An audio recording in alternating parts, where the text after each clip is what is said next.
Fantastic. Well, hello there, everyone. My name is Krona, and today I'm joined with the lovely Mizuno.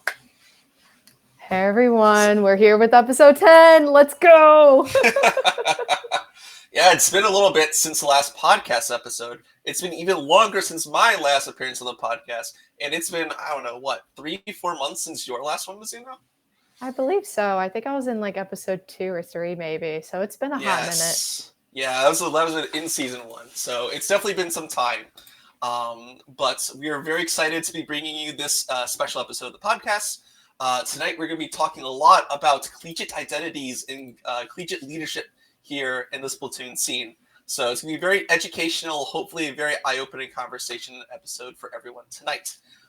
To kind of briefly get into what's happening tonight, we're going to go over some very quick CCA announcements. There's always stuff that we staff need to inform our community with. We're then going to be giving about a 30-minute presentation on establishing and managing a collegiate identity, going through a lot of the different roles of leadership and kind of some tips and tricks for better managing your own program. We're then going to be hosting a collegiate identity panel, which will also feature VCU's Rocky and UFC's Olixil at the second half of the episode. We'll be taking questions live from chat, so feel free to kind of get questions thinking and start to prepare for that. So that is kind of the general layout of this episode. There's already a lot to cover, so let's just kind of increase the counter and let's just let's just jump into it and get right started. So going with some CCA announcements. First, let's talk about some stats. So thank you everyone who was very helpful in the process of testing the new stats bot out for Entrance Exam 3. Hoken and the stats team give their gratitude and thanks for that. It has seemingly been a great success, and we are excited to go forth with this streamlined process of spinning stats. Additionally, all the Entrance Exam 3 stats have now been added to Hoken's website, so feel free to go play around with the visualizations and try out the new features that Hoken has added as well. There's a lot of new stuff and different ways to look at the different stats collected throughout the CCA. For example, there's TASL scatter plots and team rankings now. There's team ELO trackers, progression, league rankings, database. So much to cover. Hoken is cooking as always, and you would be a fool not to take advantage of it and look at some unique and interesting stats line here in the CCA. So if you haven't done already, please go check it out on Hoken's website. That's hokenk.com. So Mizuno, would you like to take away the next announcement? For sure, Krona. As you all know, the Collegiate Scrim circuit is back at it again. It is a bi-weekly tournament that's involved in the CCA community that aims to give opportunities for lower-level division teams, key quality practice, and different networking opportunities to interact with other folks in our community. Again, this is a great place for new teams, experienced teams, teams across the board in the CCA to participate in this collegiate scrim circuit. And particularly, of course, with a lot of things going on after entrance exam, you got to brush up on some of that knowledge. You got to stay sharp, you know? So what does the collegiate scrim circuit offer you? They're going to offer you 3 quality matches against other fellow collegiate teams at your direct skill level. So that is really crucial for teams to help, again, continue to develop and grow. This is a play all 5 format, with the final map and mode in a match being a run back of a previously played game. So it's almost reenacting somewhat a partial scrim, right? Collegiate scrim circuit. So it's great, again, more great practice for folks to really delve into the nitty gritty and get some really good growth from these really awesome matches. So this sounds awesome. When is it? The next Collegiate Scrim circuit will take place on Monday, February 19th at 8 p.m. Eastern. Teams will have until 9 p.m. Eastern on Sunday night, February 18th, to register on Battlefy. So be sure to go check out the Collegiate Scrim circuit for some really good matches, some really good practice, and a great place to meet new people. Now, Krona, I believe we have another special CCA announcement here. Yes, we do. Publicly announced last night, CCA is hosting CCA Road Trip, which is a combined event with IBC and is a California land, collegiate lands. So CCA Road Trip is a brand new South California collegiate land collaboration with Irvine Valley College Esports. It's going to be hosted at IBC's Laser Arena on February 14th. In total, there will be 10 collegiate teams competing. Those the likes of IBC's Diamond and Devil Rays, UCSD's Esport Gold and Navy, Reef Runners, Tacticoolers, CSU DH Ivory, CSU SB Black, HLG Clearly, and CSL, oh my god, just Cal State Long Beach Gold and Black.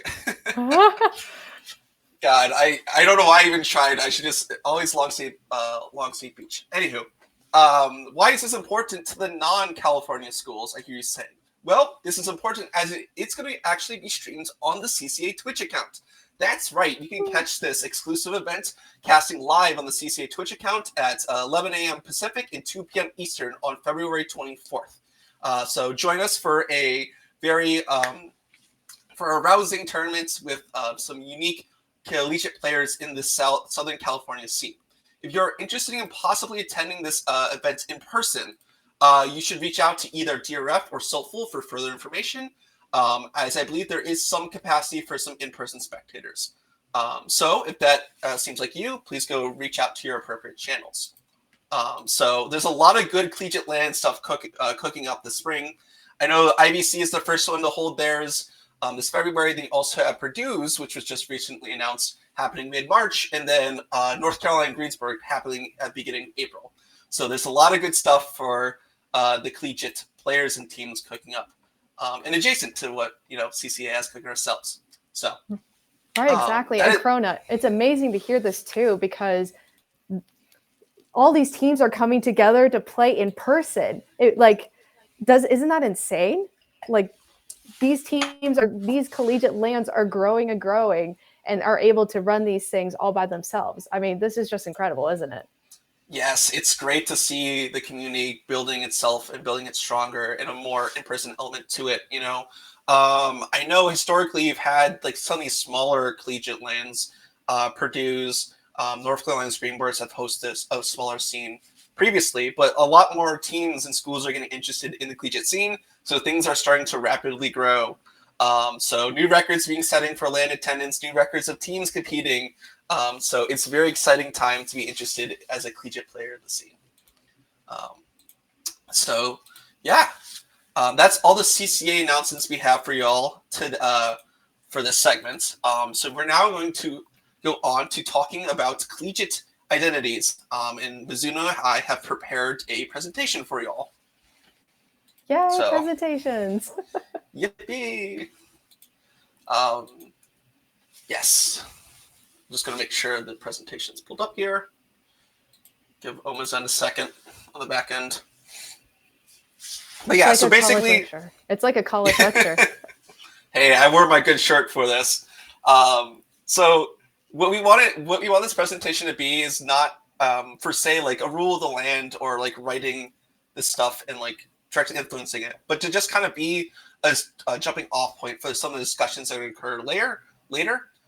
So there's going to be a lot of content here, and not all of it is super important and such, but the idea is to try to get it such that some of these concepts are coming across that you can further elaborate and ask questions later.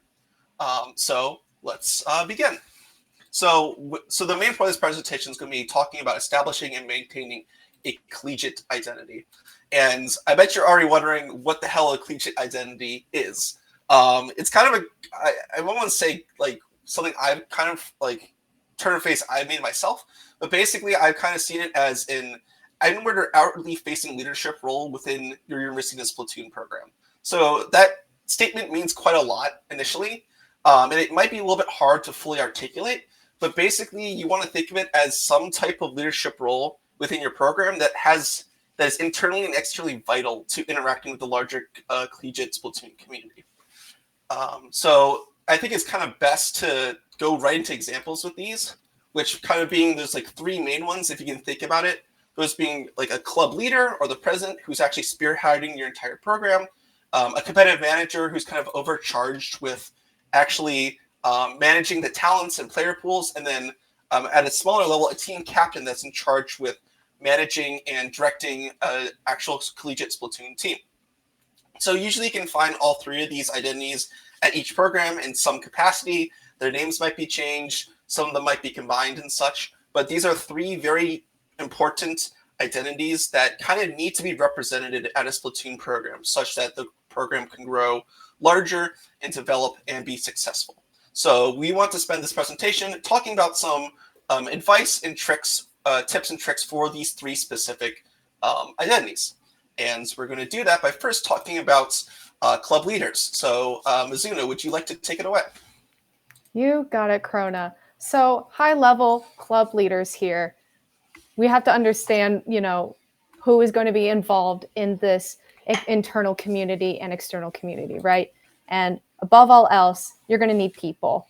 So first and foremost, finding players at your university, right? Where do you go to find the local Splatoon gamers right by down the street in your dorm room? However, thankfully nowadays we're so interconnected. It's a lot easier to find people with similar interests to yours because you're able to communicate so effectively today thanks to technology. However, there's a caveat to that. There's so much and there's so many different types of people at school. It's sometimes kind of hard to funnel in that focus. So that's where we come in with a couple of really important ideas. I think folks can hopefully try to utilize their way to connect with other people at their school. Again, ways to connect with people. You could do it in person, like at your university, or you can also do it online. Online is really important nowadays just because that's how generally the collegiate and just the broader Splatoon community interacts with everyone. So as you're very familiar with, Discord is a very popular place. Snapchat, Instagram, other places that are, social media based. The one big thing I really want to call out here that I think goes completely under the radar for a lot of folks is utilizing Reddit. Reddit is a great forum spot for folks to specifically broadcast that interest in a very focused body. I feel like you can get lost in places like Twitter, Instagram, or Facebook, but Reddit has a specific, because Reddit itself is somewhat more niche, you can find niches within niches. So even something as simple as going to your university subreddit and posting interest about playing Splatoon with people, or just asking folks if they play Nintendo Switch games themselves, will be incredibly valuable in finding other people almost instantly. And of course, you can't forget about in person, right? College students have the great advantage of finding people right there all in one spot. The question is, how do you broadcast that at a giant university where there's thousands of people? There's going to be little things that you can do. Interest flyers around dorm rooms, around different campus buildings, newsletter ads. You can do newspaper ads at some schools as well. Coming together with club meetings and class meetings. You have that in-person effect that you can utilize, which is great. So in short, basically, there's different avenues that you can definitely find where you can find different Splatoon players at your university. And it's more so now narrowing that focus. Trying your university subreddit, trying your university's Discord servers. That's become a lot more prevalent nowadays. And of course, trying to meet people in person in official events. Maybe there's an esport LAN at your university or an esports general club or organization. So going to those in-person events help a ton. So now we could talk a little bit more about gaining just general university support here. Next slide, please. Thank you. So in terms of university support, this is such a broad and encompassing topic. There isn't one right way to do about it because every university does it differently. Even forgetting the fact that there's the split between casual play and competitive play, right? That's also different avenues of how you can get university support. In terms of casual play, that's a little bit easier to kind of get into just because it is a lot more broader in scope. It's just making sure that you have the right interest, right? So you'll be able to go to your university's official channels for club creation. That could be within your university's administrative board, through student organizations. That can be through your university's esports programs and getting involved there. Now, in terms of competitive play, again, this is going to drastically be different across multiple facets. And that's where you're going to have to narrow in that focus even further on the esports side of things rather than having a club organization. The key thing first is to have a standard and understand how to do it. And that means going to find the requirements and expectations that the university sets. And because honestly, some universities have different guidelines. Not everyone is going to be an apples to apples comparison. So doing some really good digging there and talking to the right people will be really valuable in making sure that you actually understand what those standards are. And again, you don't have to be labeled as a club either, having an official club. You can still have this community be named however you wish, as long as it meets the needs of everyone involved in this community. So let's delve a little bit deeper. Talking internally, right? I just said, it can be, your general community can be defined as a wide range of things, right? It is up to you on how to manage your community, right? If you are taking lead on this, it is up to you to manage the role or position that plays at your university. Make of it what you will, right? You can make this the best thing possible when you make of it what you will. You can have so much fun running your club and being a part of this community and making it enjoyable for people across your community.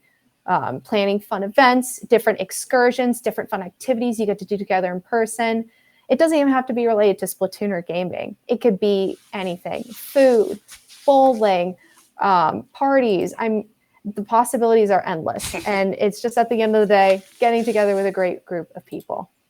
Mm-hmm. Many people see engagement with the club as a way just to socialize, both in and around the game and not. So kind of having some events and excursions and just opportunities for them to do so is always a great thing to have. Yeah, for sure. The big thing about it is socializing about it. I think it's great that, you can bond with your peers who, enjoy talking the silly video game. And then afterwards you get to go to the cat cafe together, right? It's just a great avenue for finding other people to hang out with at the end of the day. Tiny bit jealous that there's no cat cafe in Worcester, but yes. That is such a shame. Truly, I am so sorry for you. It's just something I'll have to deal with. What a shame. Anywho, yes. Moving a little bit on from the view as a club, let's talk a little bit more about the competitive aspect, and that kind of being the role of a competitive manager. Which is just basically someone who just oversees all of your program's competitive happenings. So first thing I really want to stress is to just know your players inside and out. And this means talking to them, engaging with them, understanding their perspectives, their desires with playing competitive Splatoon, right? A lot of people will go into playing competitive with very differing perspectives and mindsets and will want different things from competitive. You could have some very dedicated X-strength grinder players who are looking to constantly improve and grow in a competitive setting. Or you could, on the other hand, you could have some, people who just want to try out competitive for fun and see it as a way to kind of engage and socialize. And both of those are completely fine and valid, but you need to make sure that both of their needs are kind of trying to be met with your decisions. So you always want to try to make sure that you're making a competitive environment that is supportive for all of these players. Additionally, you always want to make sure that the players that are under you have their priorities in order. Competitive Splatoon is not the end-all, be-all. Academics, health, family should all come first. So you should kind of weigh that as you make your decisions for your players and your program as a whole. I'd recommend talking frequently with your players and engaging with them to make sure there aren't any prolonged team or player issues. and that people are adjusting well to their situations. You are a friend first and a manager second. Keep that in mind at all times. So Mizuno, would you like to talk a little bit about player recruitment? Of course, Krona. So how do you get these players in the first place, right?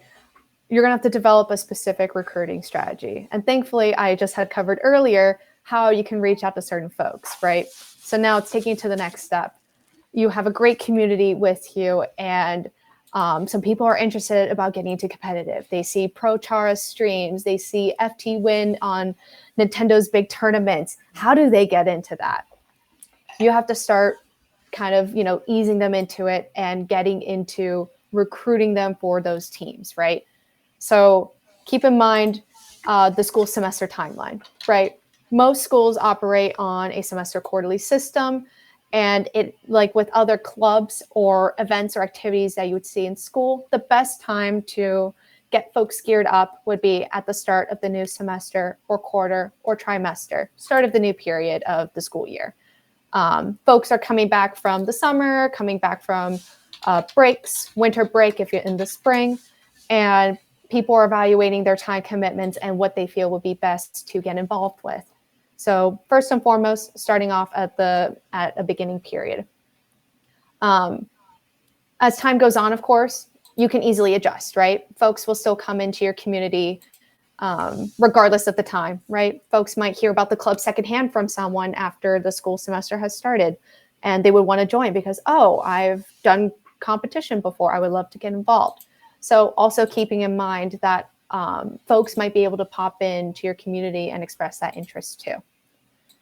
To kind of narrow in a little bit more on that focus, I keep mentioning some common themes of like, oh, I am excited about competing, but I haven't had my first kind of dip into the pool, or, oh, I've seen Pro Chara or FT Win play at like these, big stages at Riptide or at LTC, what have you.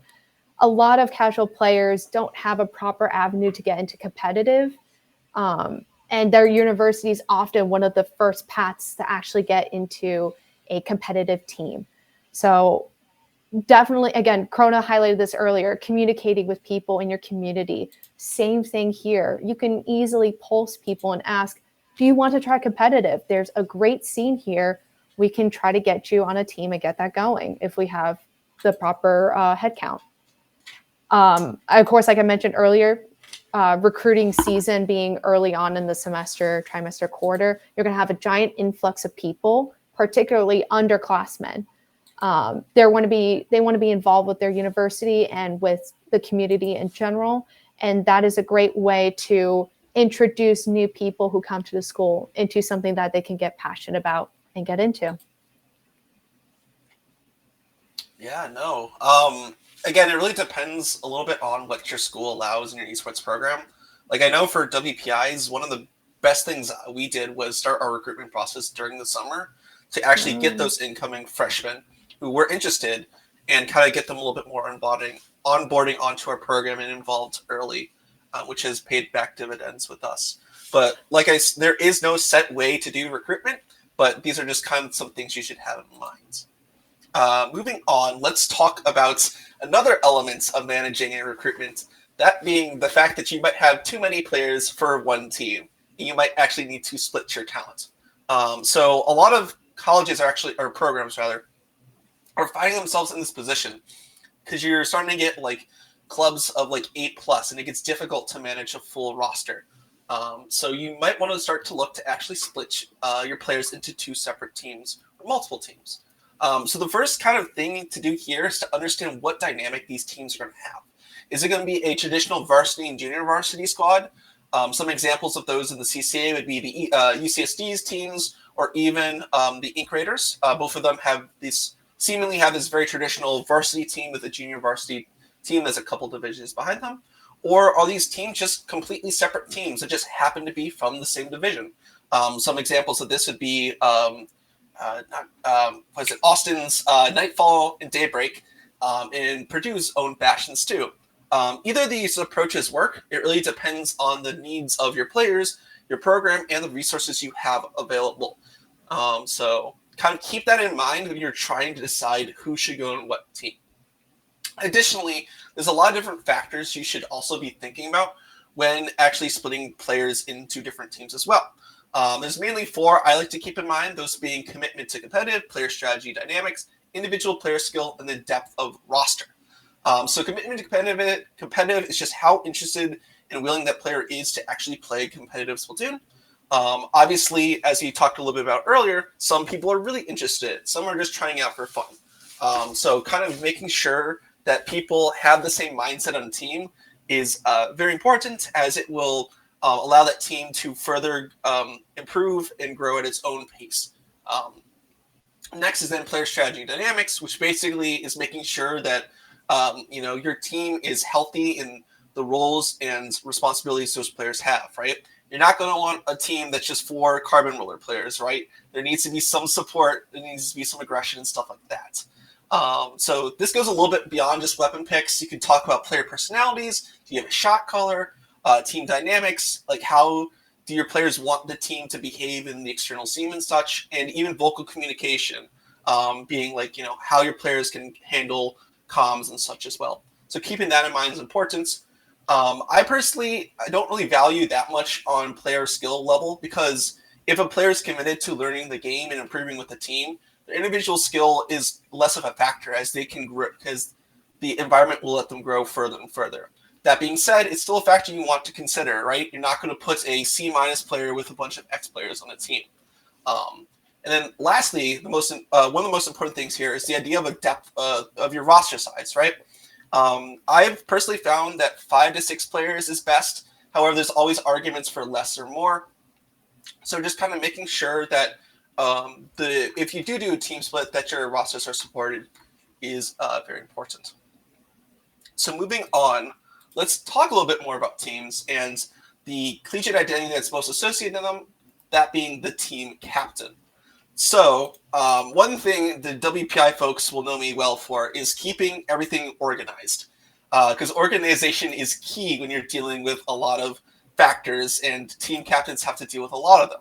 So there's a lot of good resources to make sure that you and your team are on the same page and are keeping track with each other. Some that I often utilize are when to meet, calendar invites, constant pinging, threads, and reactions for communication.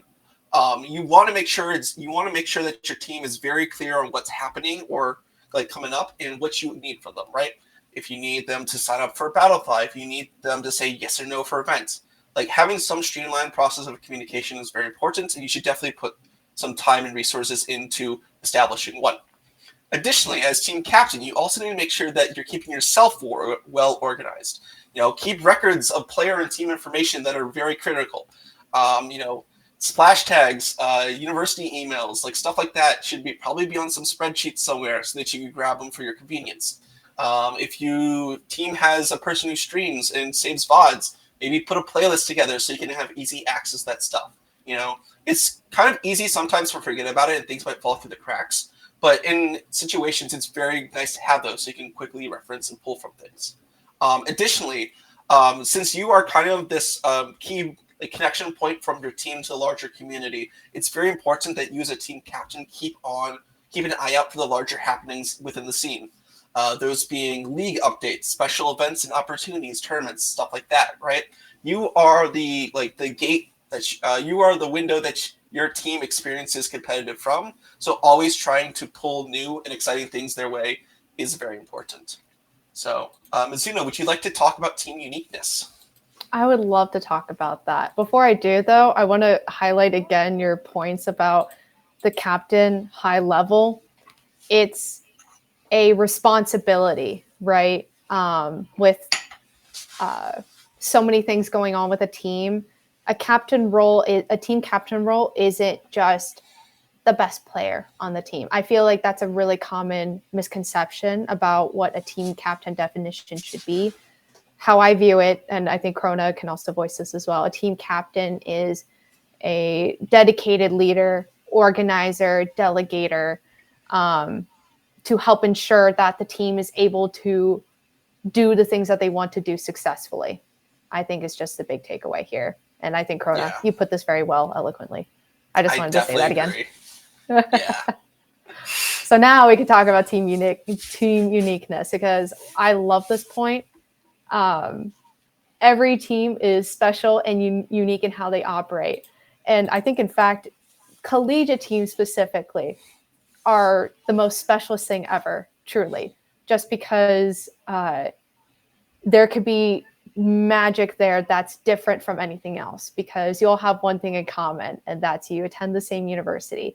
And that means you get to be there in person for practices and for events. Being there in person with your team is unlike anything that any other team in the collegiate, in the broader Splatoon community gets to experience. And that's why we say here that there doesn't have to be like the winning comp or strategy. Unless you have the perfect collegiate team ever, there is no true perfect roster that you could have for a collegiate team. And that's why you can find different ways to adjust and make these teams work the way they do. Because I don't think the magic is in the comp or strategy. I think the magic is in the players being there themselves. A little cliche, but I feel like it fits. So at the end of the day, you guys as a team get to set that team's pace, tone, everything about it. Its own identity. You get to define it and make it what you want it to be. Maybe you're a type of team that excels at scrims. You are really good at going to different teams. Or maybe you have a really good VOD practice. You are a team that loves to do a really solid scrim and then go into the nitty-gritty of it in VOD reviews. Maybe you have a really good coach that helps you with that.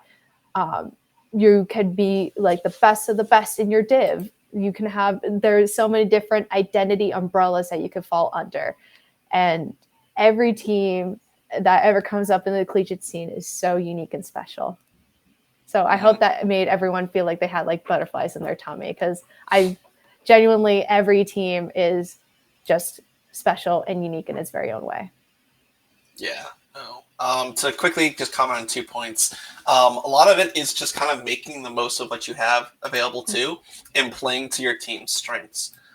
Because like every team's in a unique situation. Like, again, there is nothing that translates magically, but just finding what works for your team and continuing to engage with it will pay dividends for this. Moving on, let's talk about scrims. Yippee! I feel like I've become the perpetual collegiate scrim talker these last few months. But it's a very important topic that I think there's a lot to learn about it and with it. So let's talk about how to properly conduct a scrim. And properly is a little bit of there's no proper way, but here's what I found to have worked best. These kind of 3 steps. First one is to kind of like know what you want as a takeaway from the scrim, right? Scrims are a time to practice and a time to look and review your gameplay, right? So you want to have some intention going into a scrim.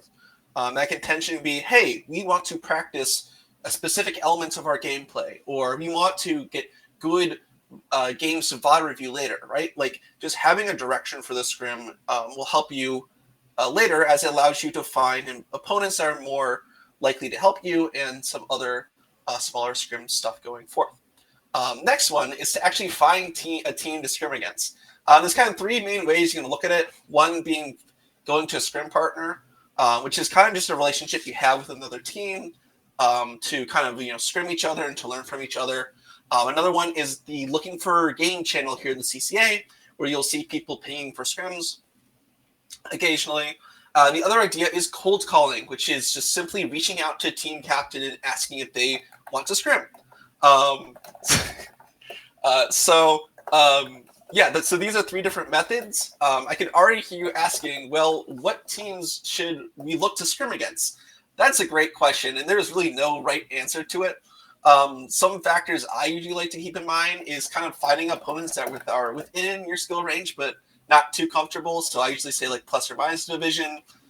You can find opponents that you've had very close sets against before, those being like both in the CCA league or external tournaments. One thing I think that most teams don't look at is just looking for other teams in your division from different groups, right? honestly, that's how my team found most of our Scrim partners last season. We just looked at some of the teams in other groups in similar standings to ourselves and say, hey, these guys might be fun to play. And on that, I'll try to find teams you actually enjoy playing against, right? If you're going to dedicate time and energy to a Scrim, make sure that you're having fun and enjoying the process of learning from it. Like I said, those are kind of some starting points to jump off of for finding teams. Like, if you want to go challenge PSU Blue, like, go for it. Like, the sky's your limits there. There's a lot of different, like I said, there's a lot of different ways you can go to scrims too with that. Some proper scrim etiquette, I feel like it's an important thing to try to be punctual with your opponent. If you agree on a time, try to be ready by that time. No one wants to wait 30 minutes when you're going to, no one wants to wait like 30 minutes after you said you're going to start because your fourth is running late or something. For map lists and runbacks, generally how I do it, I personally suggest is trying to compromise with the opponent for a map list. That being like, hey, let's do this week's league map list, or let's do this tournament's map list, or something like that. Obviously, like, you can kind of do whatever as long as the other opponent agrees. Runbacks, you can kind of like ask in the moment too if you want to run back a certain map mode or game. Probably going a little bit specific here, so I'll skip this point. It's good practice to ask if you can have spectators. Most teams should allow it, assuming that they're muted. Oh, yes. And make sure you're treating your opponent with respect. As easy as it is to get to the later games in a scrim that you're kind of dominating just to throw to meme weapon picks, right? The opponent is giving their time to you for their practice, right? They want to take something out of it, no matter how daunting of a challenge it may be. So treat your opponents with respect such that both you and them can grow and take more away from the scrim. So anything to add here, Mizuno, or should we move on? I think I want to highlight the respect thing again, just because time, right? Everyone is taking the time out of their very busy college lives to do this scrim. That's 8 people taking time where, you know, they could be doing something else a lot more productive, whether it's scrimming a different person or VOD reviewing or whatever have you, because your time in Splatoon as a college student is very valuable. So again, I fully agree with that point. Be respectful of your opponent and your opponent's time as well, because they should be treating you the same. Follow the golden rule, you know, treat people how the way you want to be treated too. Yes, yes. So moving on to talking a little bit about connections and support of your program. Mizuno, would you like to talk about some internal program support? Yes, let's talk about inside the house itself. I think the big thing that I want to call out here is that no one should shoulder the burden alone of being a leader. I think leader singular is too much.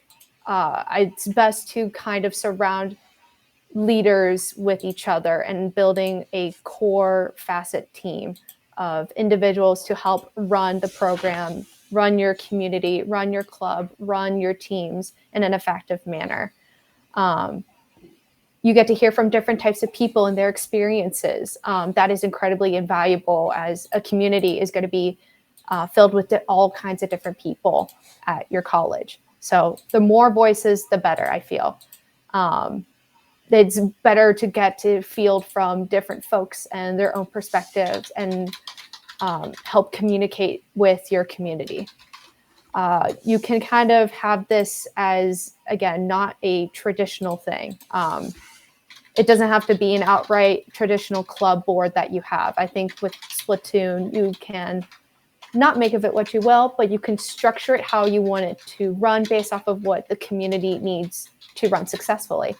Perhaps your captain is graduating as a senior, and they want to pass along their responsibilities to the next person on their team. Maybe you need to structure a co-captaincy during that transitionary period.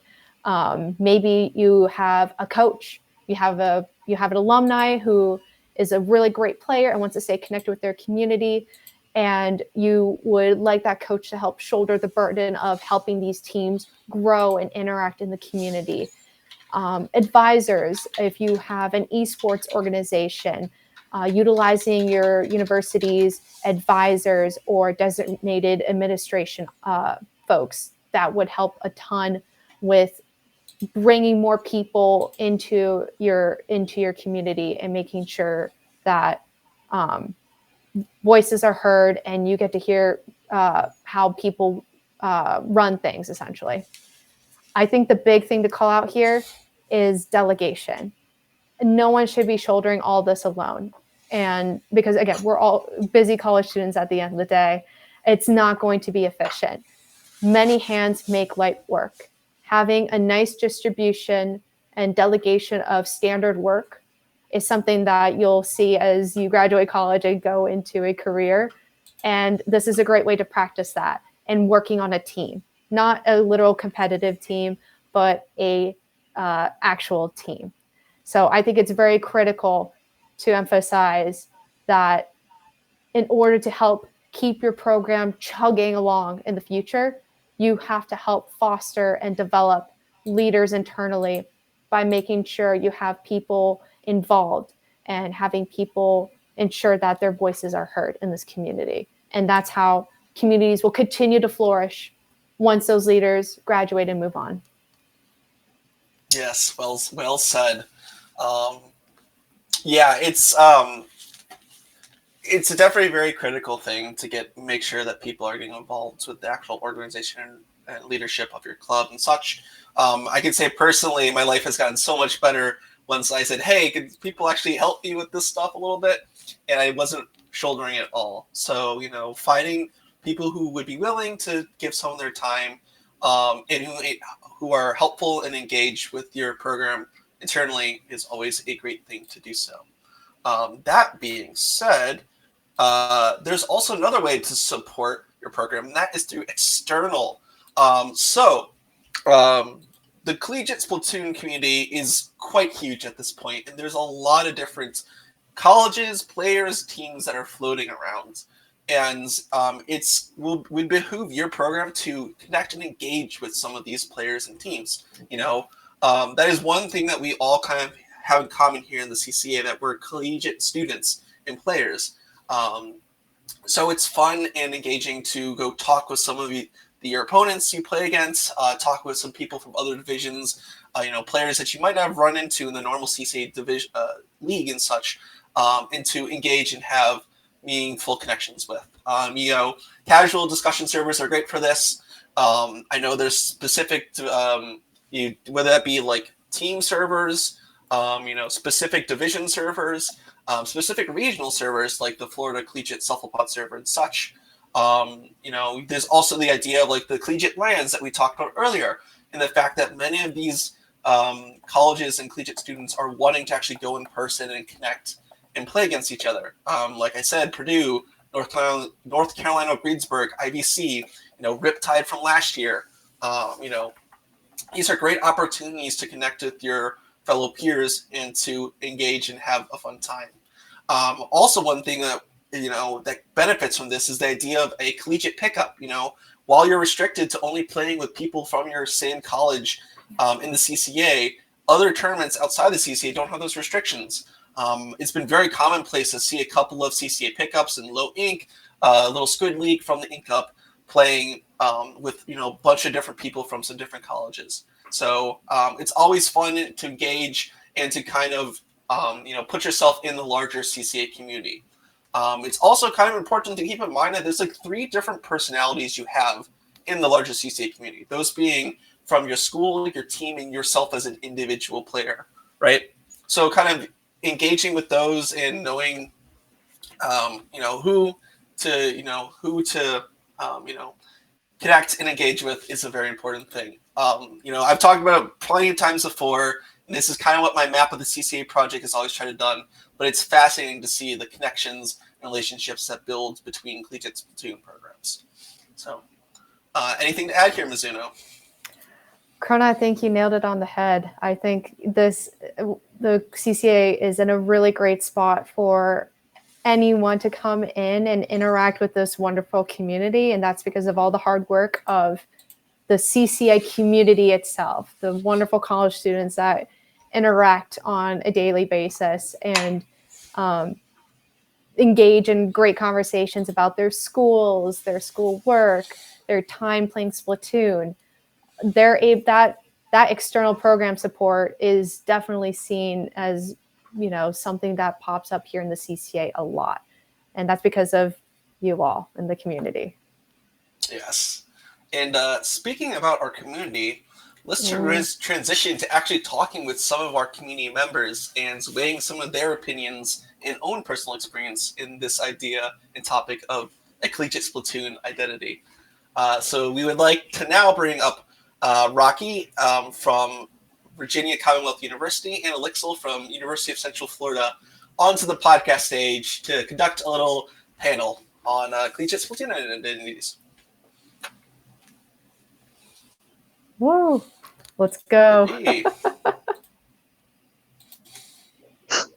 All right, we should see our little overlays here switching over shortly as we get our wonderful folks over. Yes. I think we're set. Hi. Hello. Yes, welcome to the podcast stage, Olixil and Rocky. So a little bit of information for the audience for what's going to occur. We want to conduct a little panel to talk and dive a little bit into collegiate identities and Splatoon leadership. So we're going to be pulling questions from two sources, those being the pre-submitted questions from that forum that was included with the podcast announcements, and also Twitch chat itself. So if you have any good questions you'd like answered here live tonight, feel free to send a highlighted message in chat that includes your name, pronouns, and your specific question, and we will try to feature it here on this panel itself. Try to keep it appropriate and on topic, but we would love for some audience participation. That being said, let's look to our panelists to get some introductions. So I'm Krona, I'm the moderator. Everyone probably should know me here by now. This is only our 10th episode or whatever. But let's let's look to our three specific panelists and have them talk a little bit about their background. So Mizuno, would you like to start? Sure, I'll go first. I introduced myself earlier, but hi everyone. I am Mizuno, she, her pronouns, and I have graduated from Purdue University back in 2022. So good old alumni status here. Background on me, in spring of 2019, I co-founded Splatoon at Purdue, which is the second ever collegiate Splatoon organization to exist on record.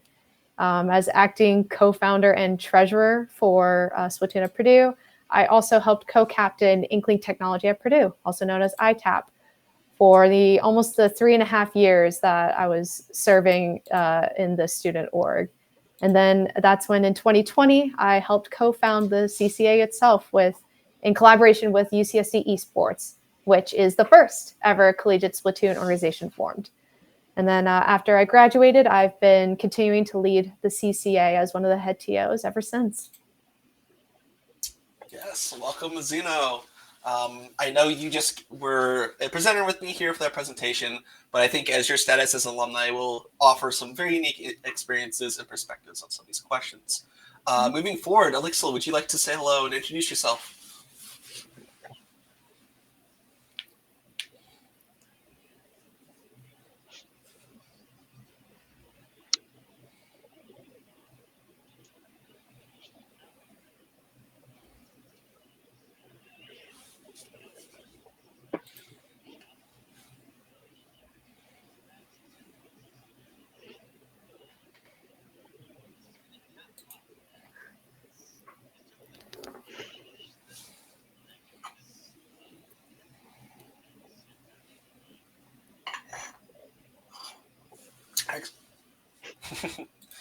Nice. Yes.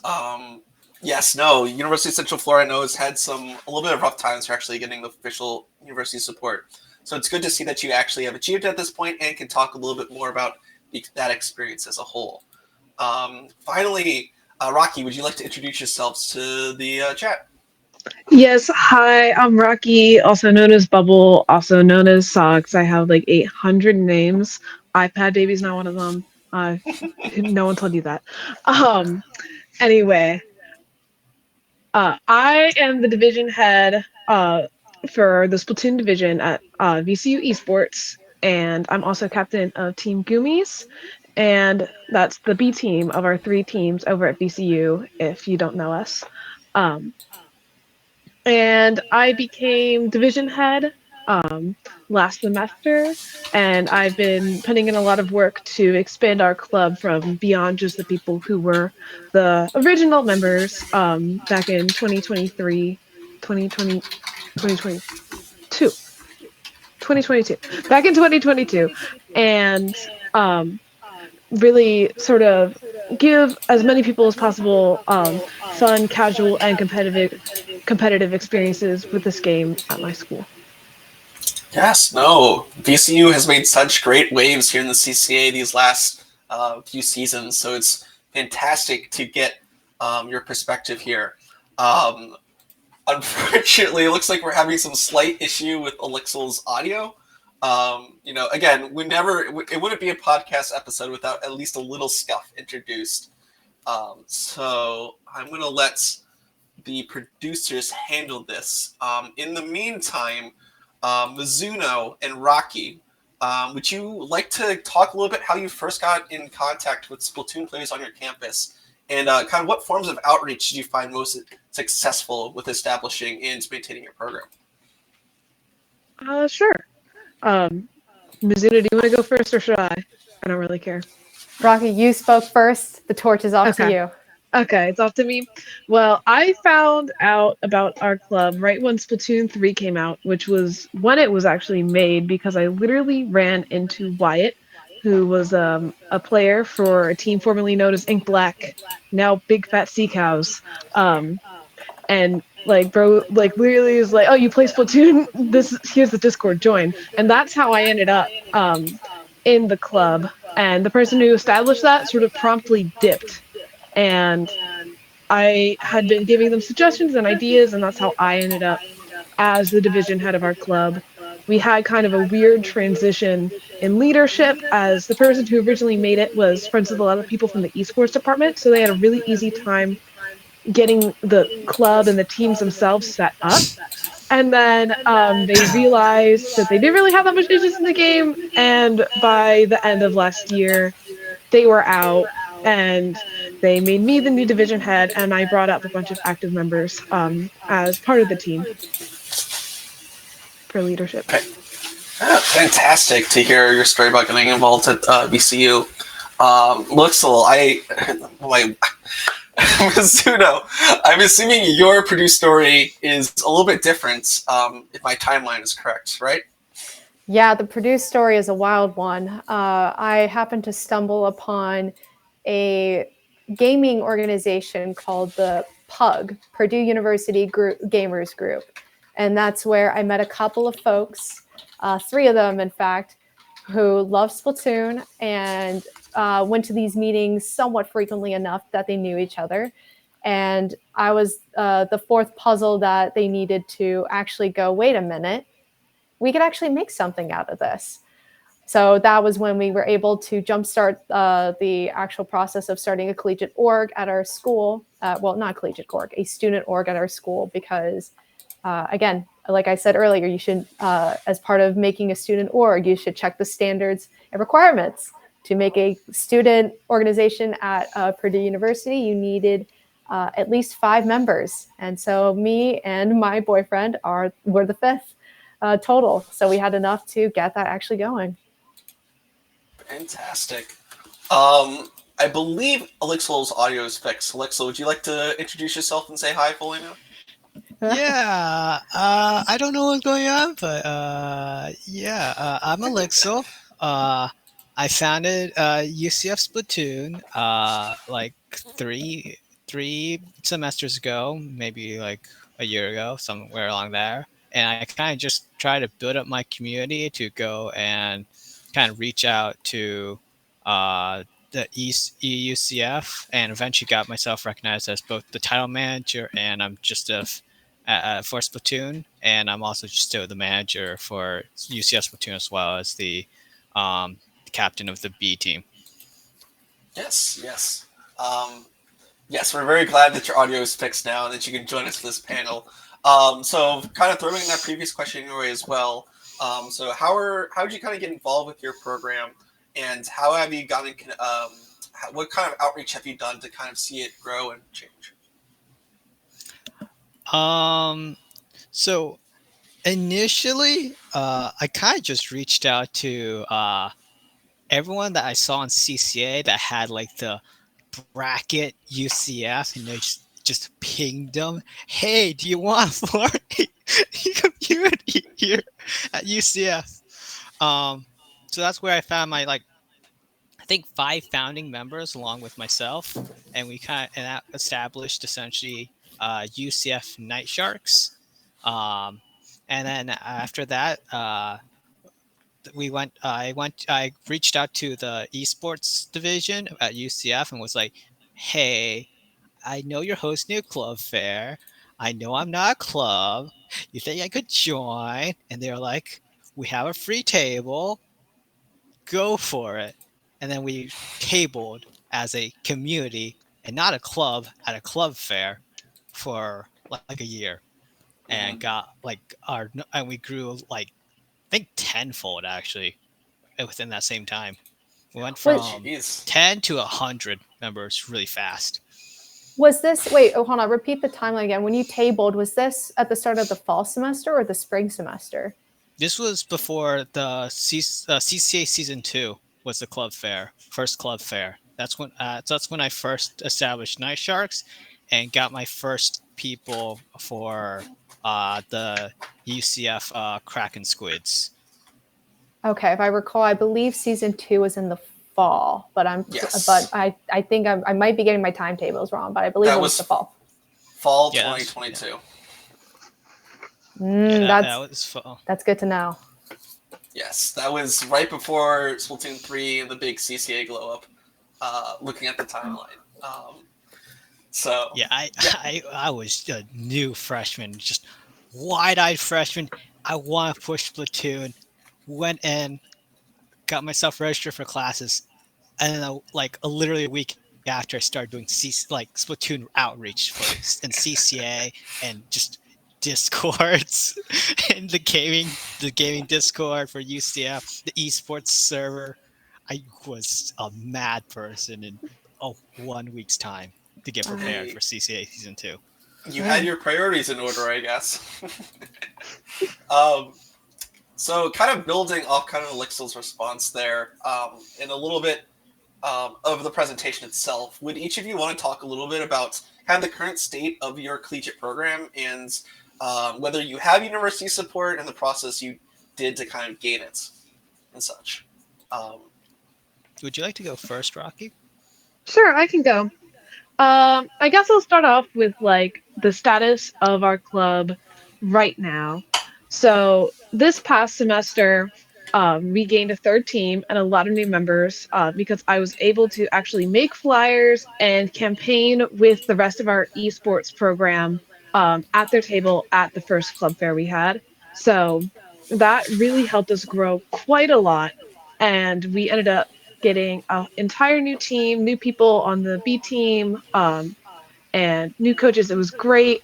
And last semester was all about building up these teams. And I'd say we were pretty successful because each team was able to make playoffs within their respective divisions, with Inkblock in Division 1, Gummies in Division 4, and Spirality in Division 6. So each team, I think that marks progress throughout the semester. We were very, very competitive focused, fostering environment, a lot of growth and like learning how the game works competitively. We have sort of a trickle down coaching system. I'll get into that later.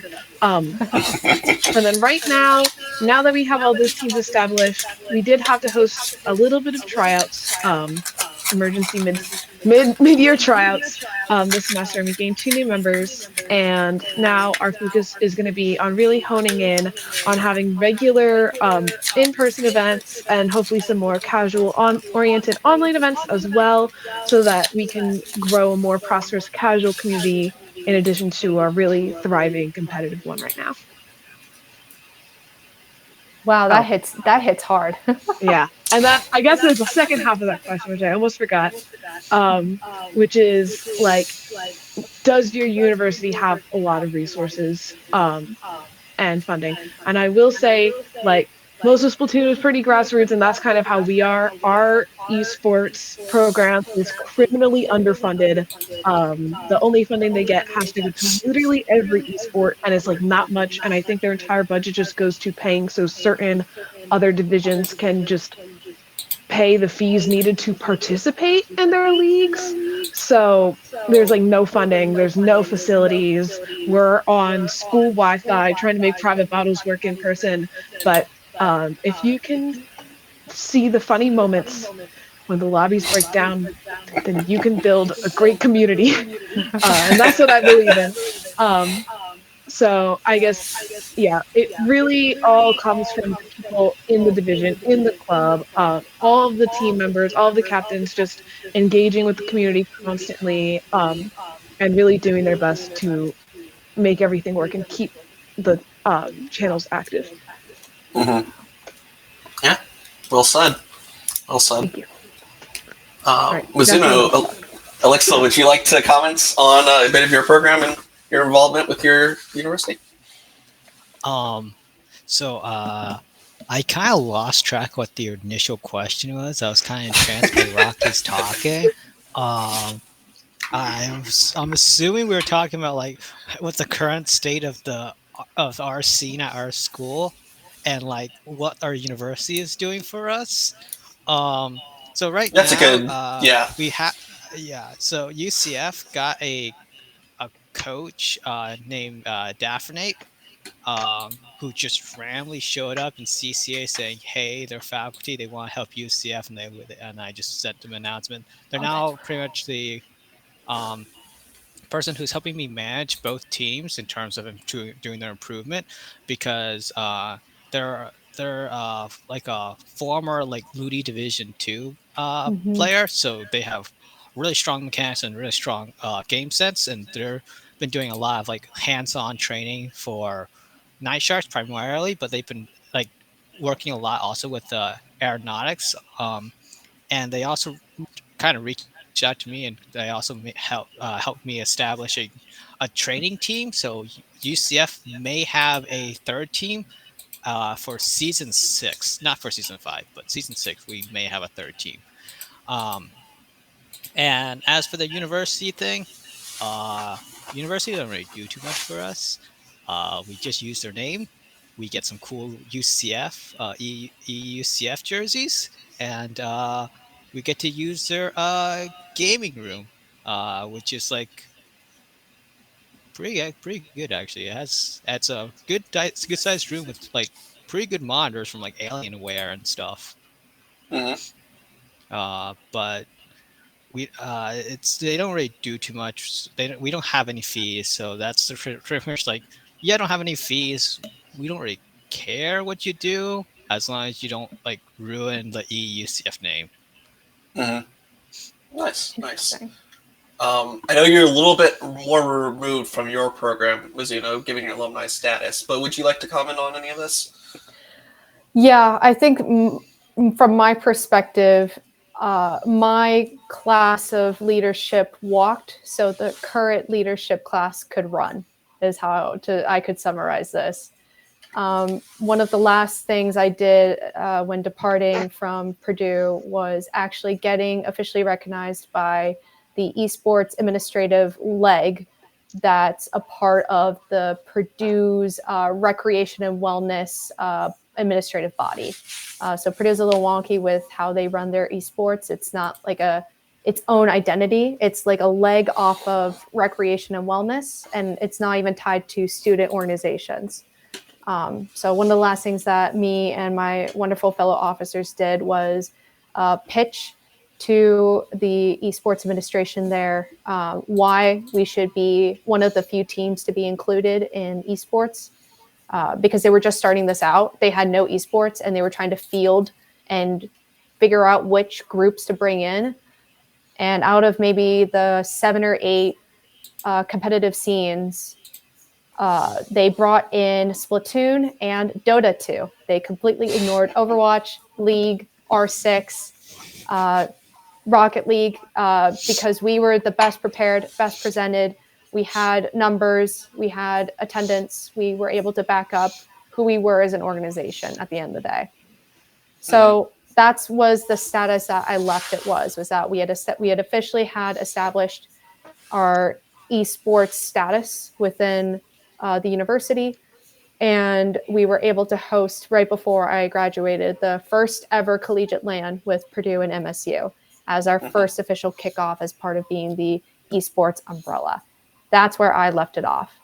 A current officer there will now tell you that it has definitely exploded ever since in the best way possible. They do have money to run events. They just announced a Collegiate LAN that's coming up with hosting other universities. And there's a game room at the Union that you can visit at Purdue and rent out. And the club is able to utilize that for practices. The fun fact was that I got to actually help in the design of this game room when I was an officer, and they were actually literally creating it. But I graduated, and I've never actually been to it. So I think the way to sum this up of terms of Purdue and the esports status is that our class walked so the current class could run. Yes. Oh, well said. And you kind of get to kind of the next thing I want to probe from you panelists is kind of the people who have had those discussions and were kind of the torchbearer for your esports programs. Those, I believe, being mainly Mizuno and Olixil. What did your discussions with your program, your school, actually look like for getting it like officially sponsored and backed? How difficult was it? What was the process? Were there requirements? Anything you could elaborate on that would be great. Olixil, you can go for it. All right. Okay. Mine is a bit scuffed. So after the first club fair at my school, they officially did realize, hey, Splatoon has a presence here.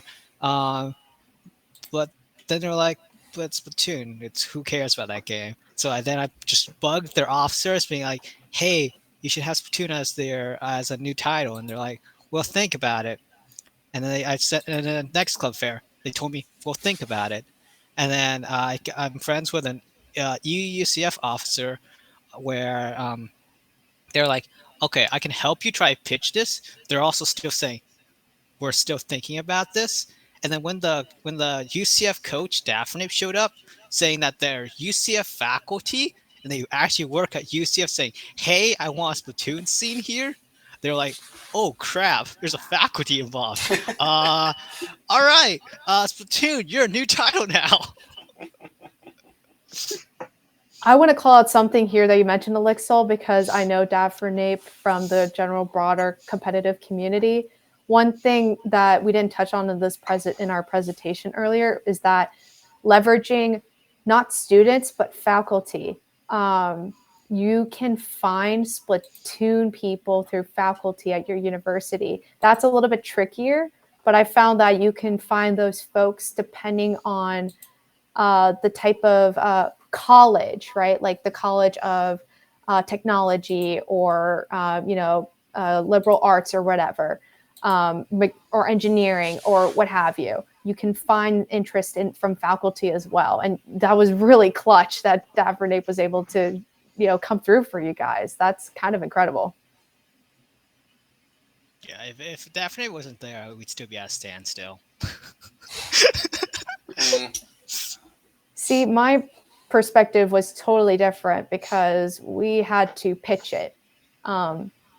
I like to view it as sometimes when it comes to Splatoon, you kind of have to treat it like school, especially if you're trying to introduce something to somebody, right? Like someone who has like a higher up standing, like someone like an administrative person. So in order for us to get that esports status in the first place and have that conversation, we had to pitch it like you would in school, pitch it professionally. We had prepared PowerPoint slide decks, we researched. We tried to follow standards that they had set for the pitch, almost like a rubric, and convince them and persuade them as to why we were the best fit for them. We kind of crafted a story about how we would be the best fit for them based off of attendance, our identity, our collegiate identity, what we had to offer, our growth, the connections that we had in the community, explaining what the community was. They had no clue what Splatoon was. These are just, ordinary people who don't play games in their free time. So totally different scuffed view versus like total collegiate pitch type of thing. I mean, I went through their normal things of like, okay, tell us what the Splatoon scene is. Tell us what CCA is. How many leagues do you run? How many tournaments? I told them this information. Then they were like, okay, are you guys set up? And I was like, yes, we have a server. Okay, how good are your teams?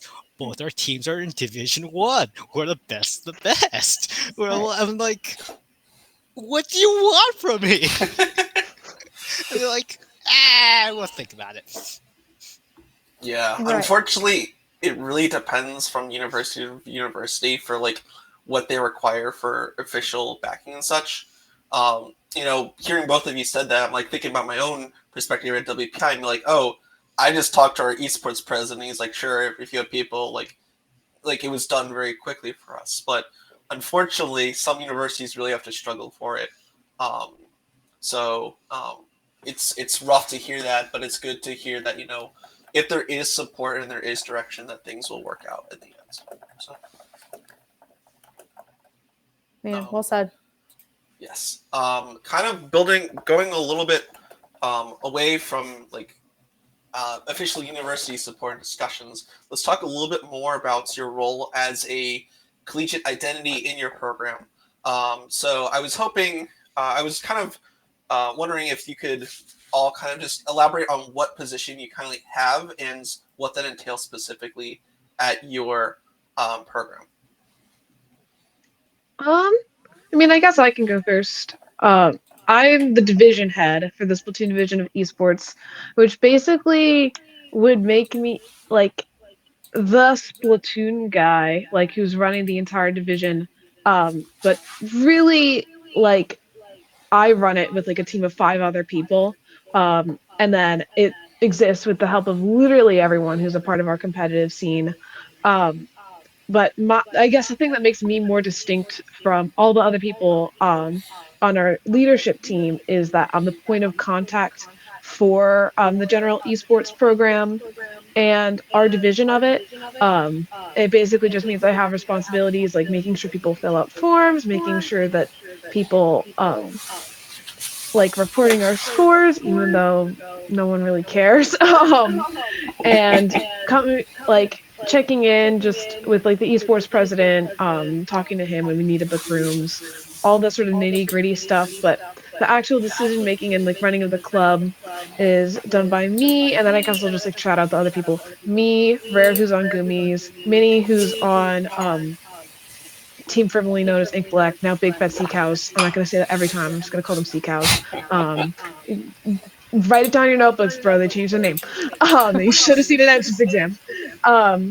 So Minnie from Sea Cows, Toto from Sea Cows, and Lux from Sea Cows. And that's our team of 5 who really is taking turns sharing the weight of like running events. We did a lot of work revamping the server so that it was more organized, but we really like when it comes to like who gets on teams, how are the teams running, like all these decisions to be made like when you talked about sort of like the competitive manager sort of role, that's between all of us. All their voices are super important because like I wouldn't know how to do half the things I need to do without them.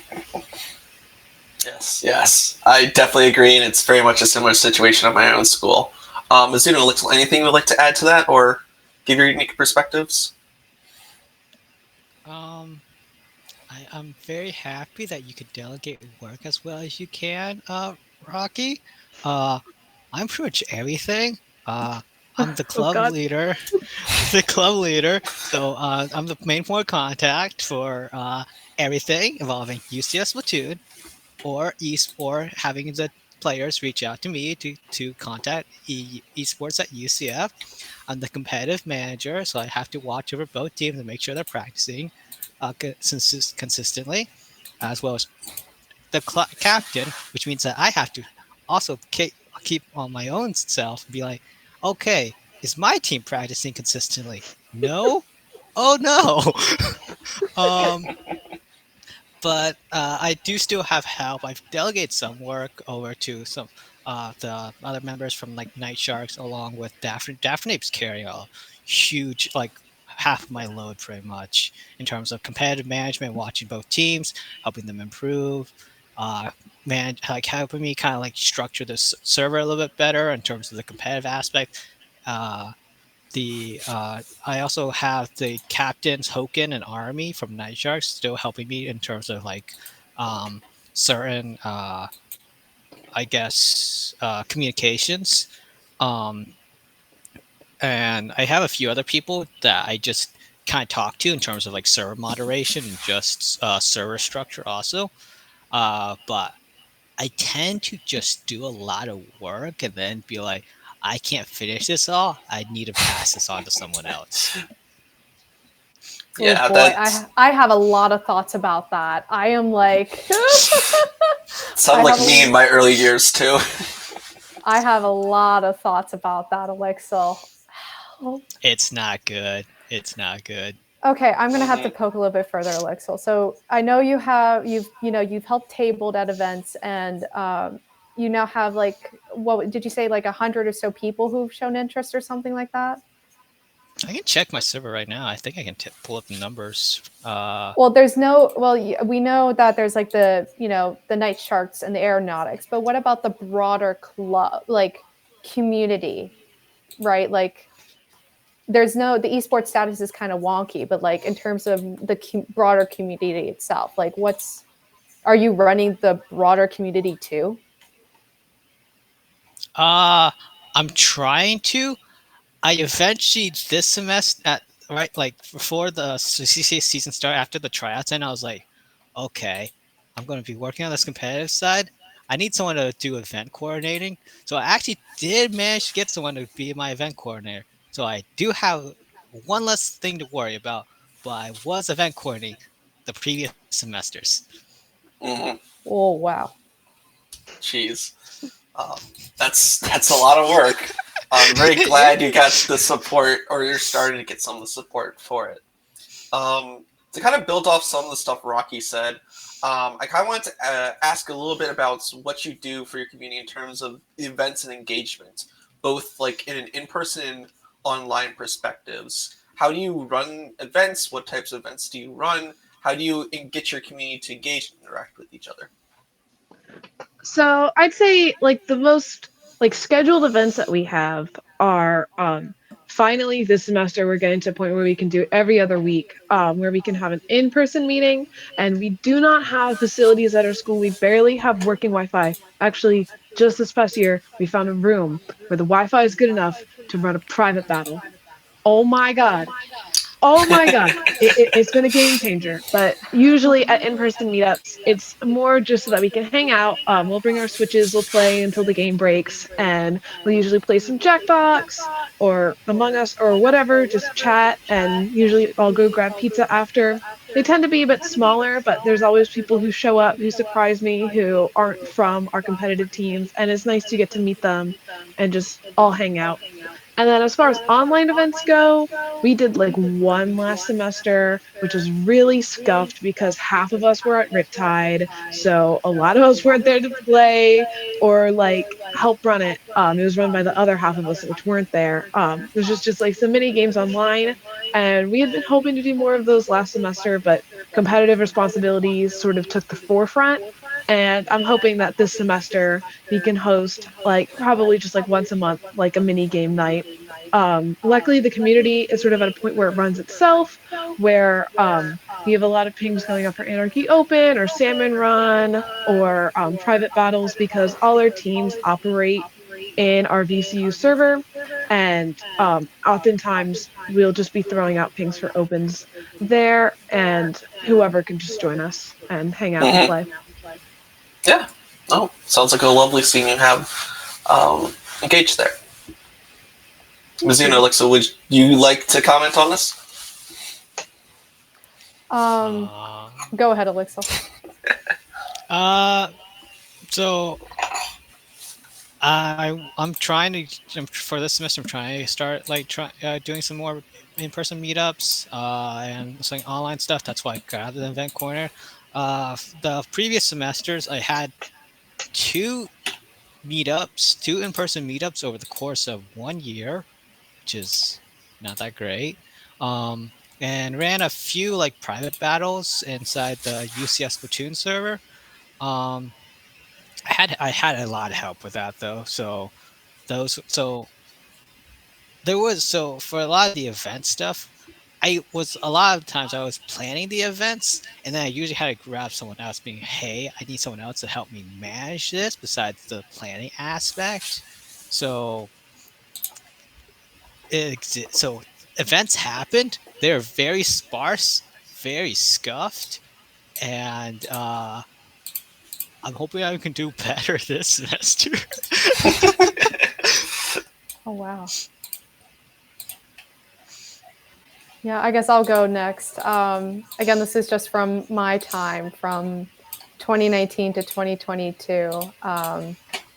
In terms of events and, the actual, what happens during a semester, there was a lot going on. We had weekly meetings every day, every Wednesday from 6:30 to 9:30 at a specific computer lab in a couple of specific buildings.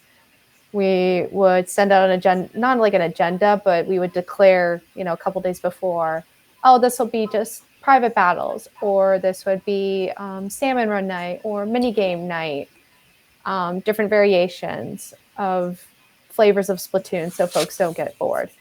On top of that, we would plan for our big biannual in-house tournament event that's become a staple for Splatoon of Purdue. Basically, we would utilize this as part of a recruiting strategy as well to get folks interested in competitive by hosting a mini tournament, an in-house tournament where we would have teams within Purdue casted and split off, and they would compete for bragging rights and for a solid week. And it would help kind of foster that little bit of a competitive aspect and give folks screen time as well with commentating, which was really cool. That got folks into actually commentating in the broader Splatoon community.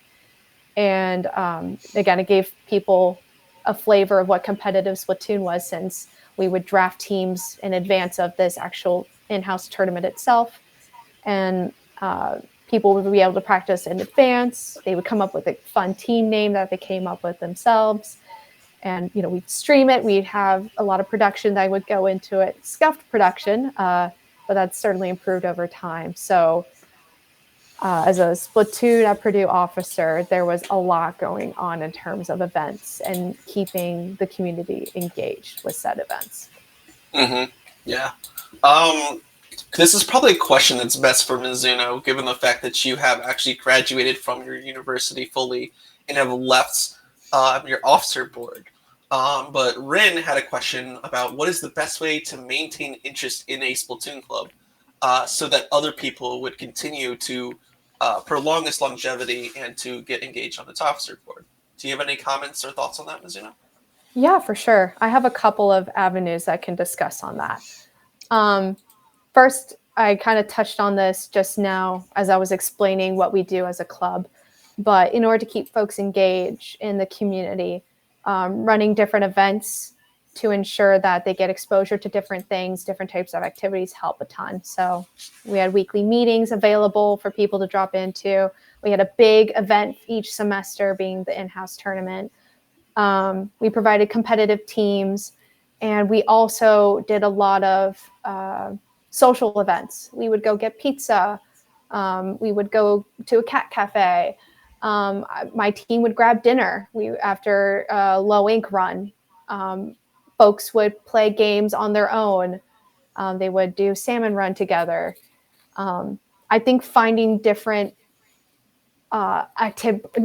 providing different activities for folks to interact with people in the community will help keep your community members stay engaged, right? If you do the same shtick every time folks will become disinterested because they will find something else better with their time.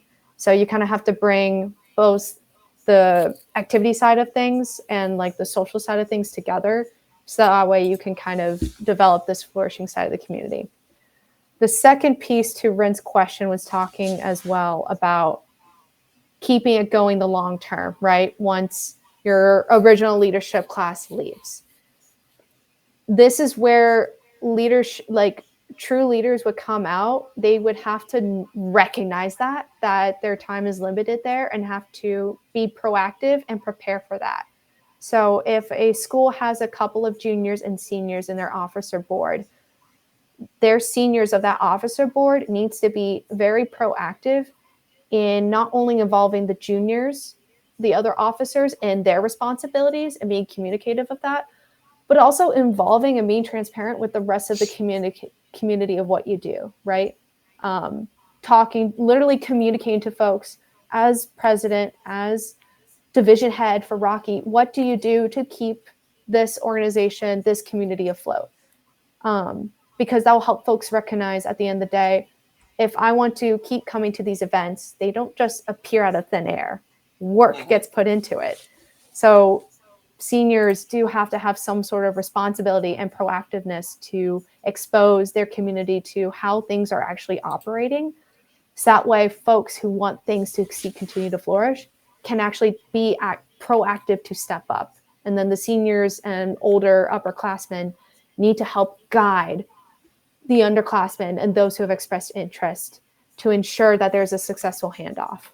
I think that is how and why Splatoon of Purdue is able to continue to flourish, was because not me, but my fellow officers did a wonderful job of guiding other people who we saw as potential leaders in the community, because we were being proactive in sharing our experiences, sharing how we did things, sharing and communicating how this club and this organization ran.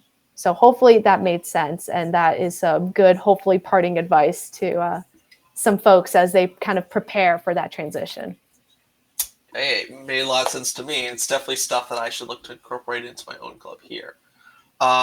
Throwing the question to kind of going back to more of a competitive manager perspective, for Olixil and Rocky, how do you approach your role? Again, I know it's a little.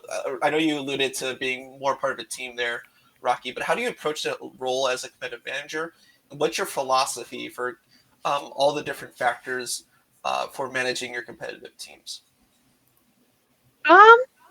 Well, I guess philosophy is something I'd have to think on, but I think for the most part, it's very much about being dedicated. And it's a little bit different on each level of like what the vibe of the team is. Like, like Sea Cows, they're like up there, they're Division 1. They have been sticking it through, like working hard. Like, this is a sport, you need to carry your weight.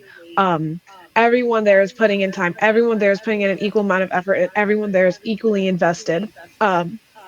With Goomies, it's been a little bit wishy-washy, because it's always been like half the team has been there for a while and is feeling really invested, and then half the team is new and is just figuring out competitive.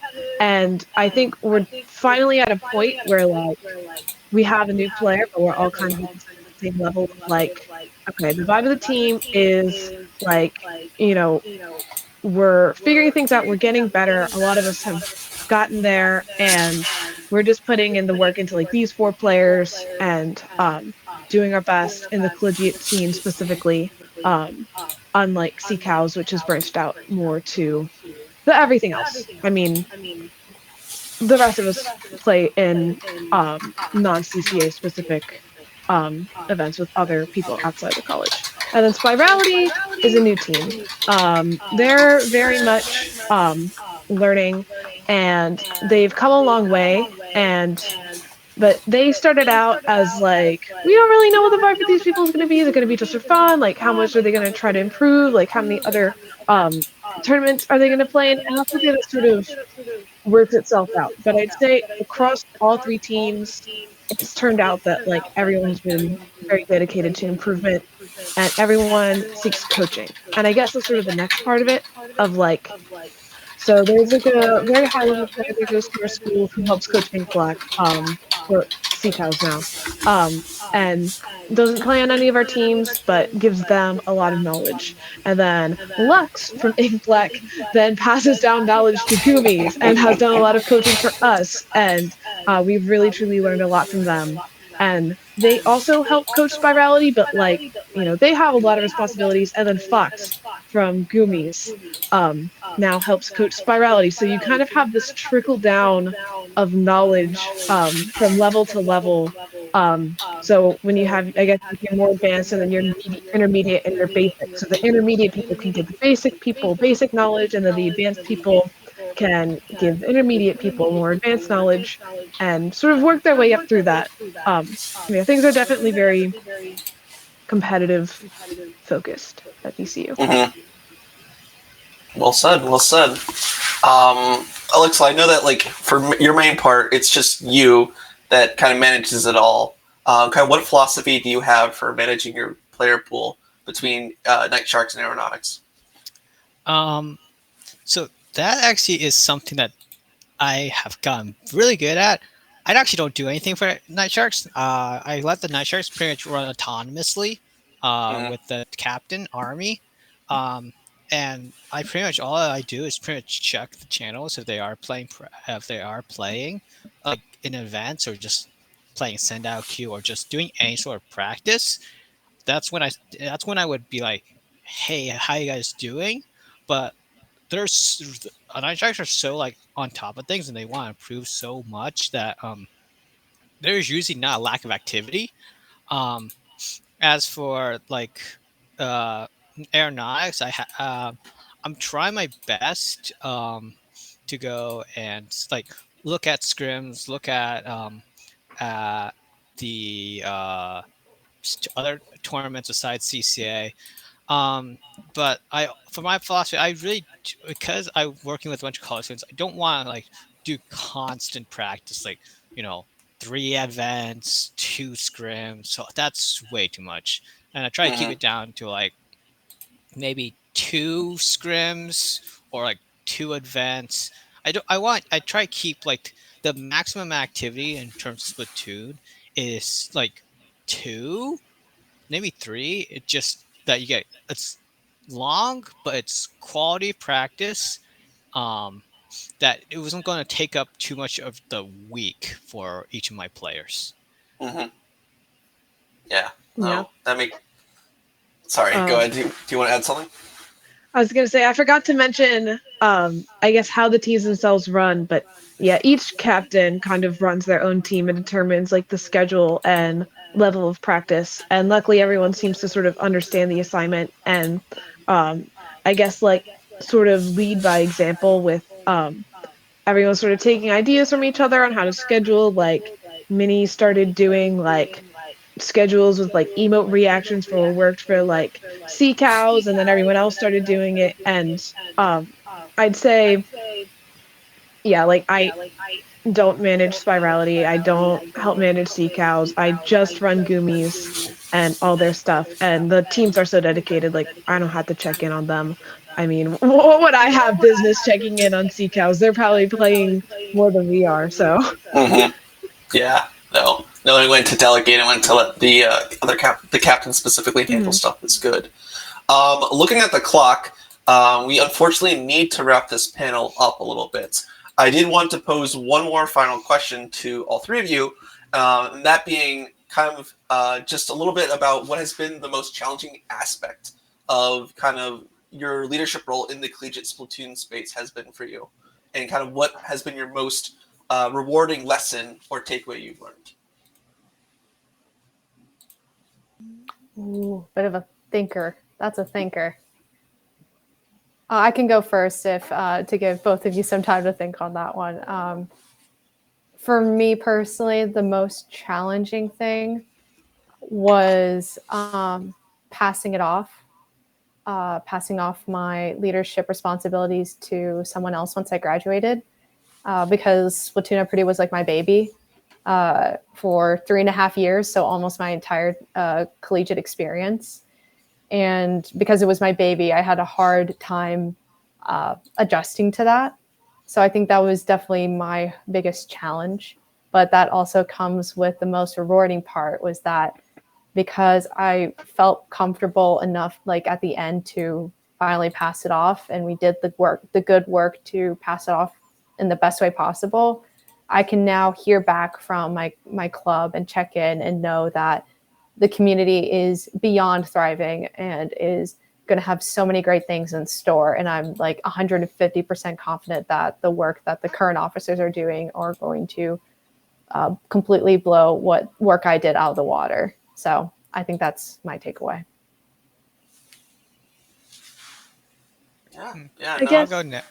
Oh, Go ahead. You want to go next? Okay. Oh, Okay. oh no, we're fighting. Okay, I'll go. So, so the most challenging part for me was probably just the esports related shenanigans, because spending 1 year essentially talking to a brick wall is very annoying. It just required a lot of persistence. Um, but as the club kind of as this no it's not club UCS Splatoon is never a club it's never established as a club but the community, I'm just worried as like the semesters go on, I don't know who I can pass the torch to exactly. That's something I'm just really scared of. We still have people attending our tryouts, and like we're getting like new members to go and like be part of these new teams. Like we have like the UCFB team has now, I think, 2 new freshmen on them. But the issue is not really the competitive teams. It's mostly just who's going to keep the server alive, or if it's just going to fracture when like I leave and the people I found like also graduate. But I'm not there yet, so it's not technically a challenge yet. So technically the hardest challenge is the UCF stuff. Hey, it's good to think ahead. So I guess I'd say for myself, there's probably 2 things. The first thing is probably just like staying organized and on top of everything. Because, I'm a college student, I'm super busy, I'm running a team, I'm playing on 2 teams, and, just trying to manage like doing all the competitive events I want to, staying on top of schoolwork, doing all the social things I want to, and running all the events for the club that I want to. It's just a lot.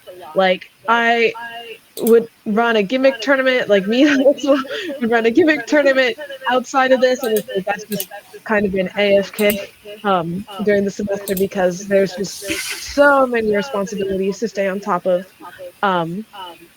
But luckily, having a team to work with when I'm too busy to attend an in-person event or run something, they're there to step up. And when they're too busy to run something, then I'll handle it. So luckily, they've made my life better. And I'd say the other thing is just handling social dynamics. Is something I've sort of learned a lot from as like a TO, but just running a club, like when certain people don't make a certain team, or when things are happening and like difficult conversations have to be had, like that's something that I've signed up as a community leader to help people navigate, and that's probably also the hardest part because it's real life. It's not a game. Everything else is the game. But like I've said, luckily nothing has been too hard because I have a great team of people there helping me. And I guess the question of like passing down the torch is interesting because I'm technically the youngest person on our leadership team, so it's more like everybody else is going to leave me.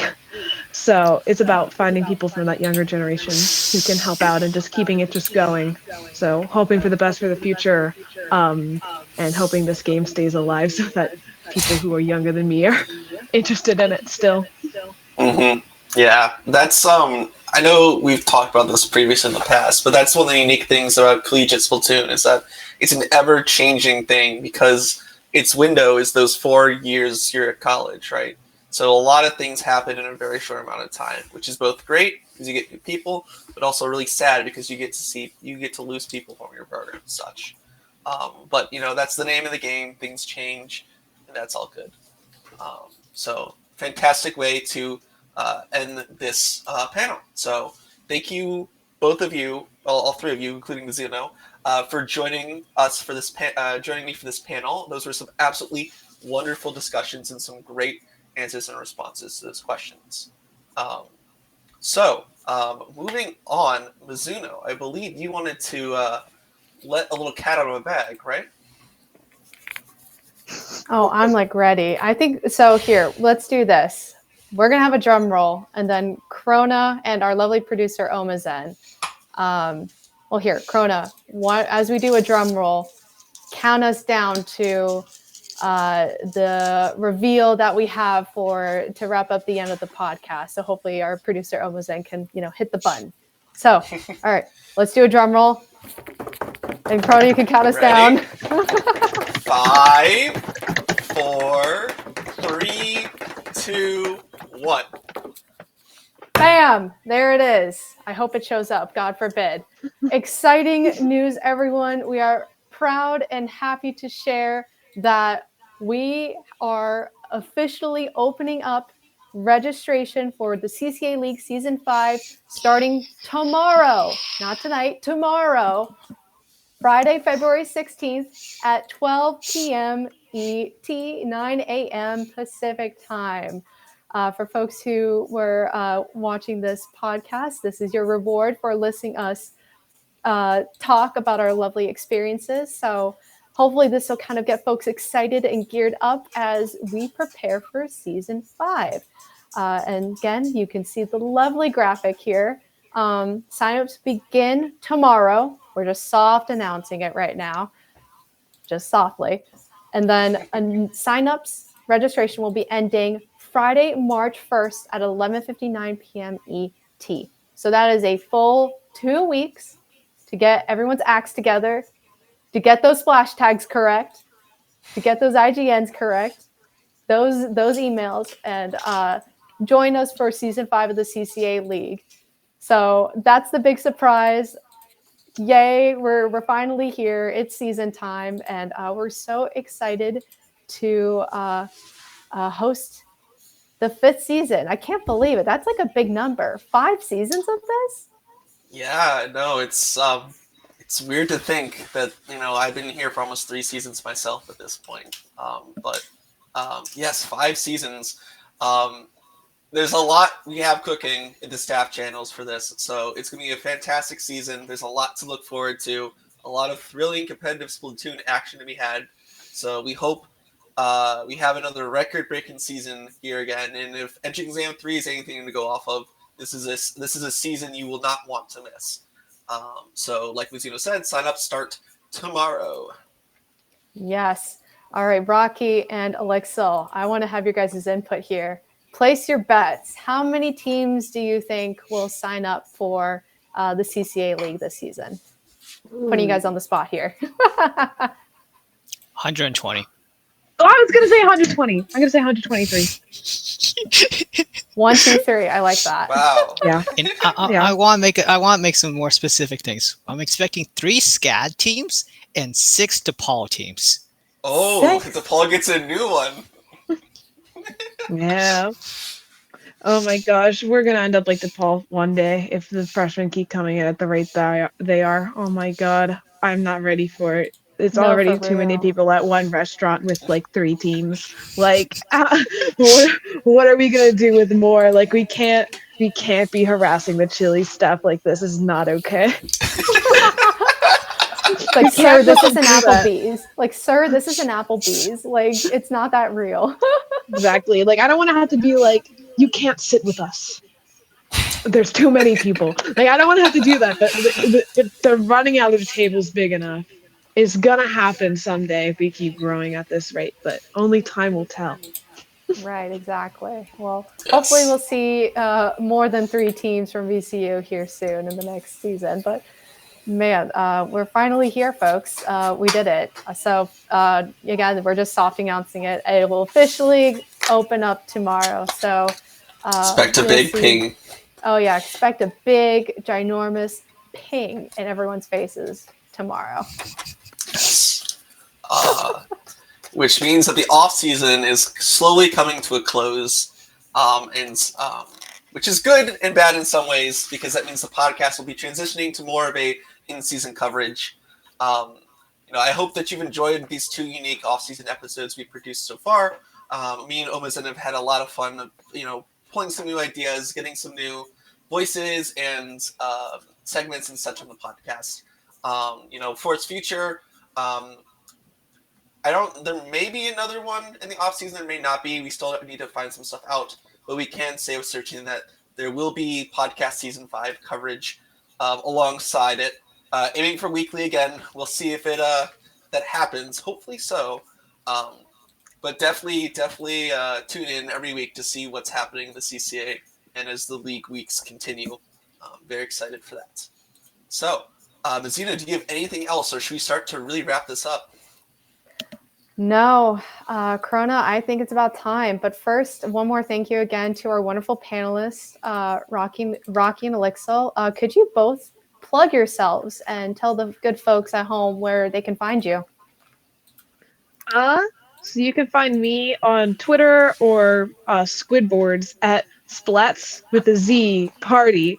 And then Socks with a Z at the end party on Discord.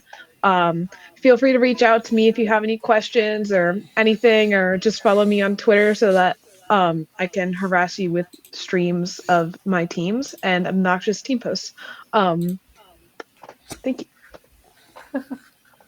Olixil? Yeah, you can find me also on Twitter or Squidboards at Olixil68. LLIXIL. I have a really weird spelling username. I don't check. I check Twitter a little bit more often than Squidboards.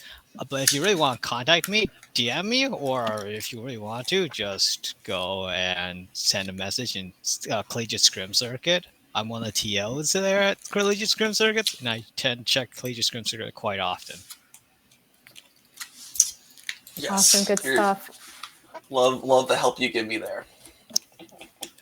Mizuno, where can the good audience find yourself? Yeah, folks, I do have a Squidboards, but I have to go dig that information out. So instead, I'll direct you to both Twitter and Discord, MIZU_N0.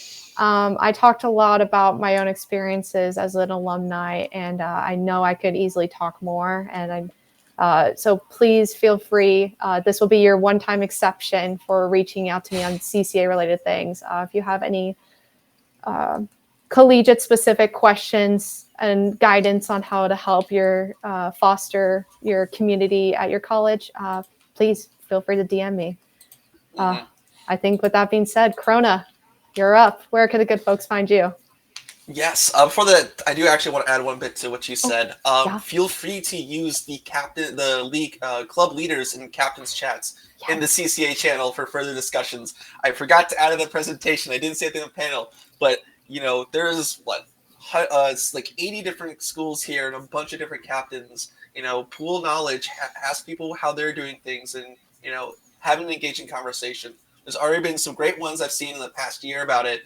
But if you have any questions, feel free to send it to them. As for where you can find myself, it is comrade_Corona on Twitter. You can also find me lurking in the CCA server and posting the random fish spitting gif in the Scrim Circuit server as well. So thank you everyone for listening into this episode of the podcast. I really hope you learned and took something away from this. Go enjoy your night and sign up for CCA League Season 5. So, all right. Night, everyone. Good night.